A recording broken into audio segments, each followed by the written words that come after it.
ప్రతిదినము జ్ఞానేశ్వరి చదువుచుంటివా అని బాపుసాహెబ్ జోగ్ దేవువారిని అడిగెను. దేవు తనకట్టి కోరిక కలదనియు కాని దాని చదువుటకు శక్తి చాలకుండెననియు బాబా ఆజ్ఞాపించినచో దాన్ని ప్రారంభించదననియూ చెప్పెను.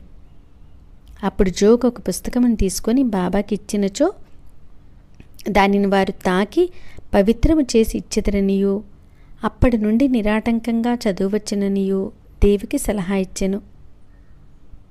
బాబాకు తన ఉద్దేశం తెలియను కనుక దేవుగారు అట్లు చేయుటకు అంగీకరించలేదు. బాబా తన కోరికను గ్రహించలేరా, దానిని పారాయణ చేయమని స్పష్టంగా ఆజ్ఞాపించలేరా అనెను.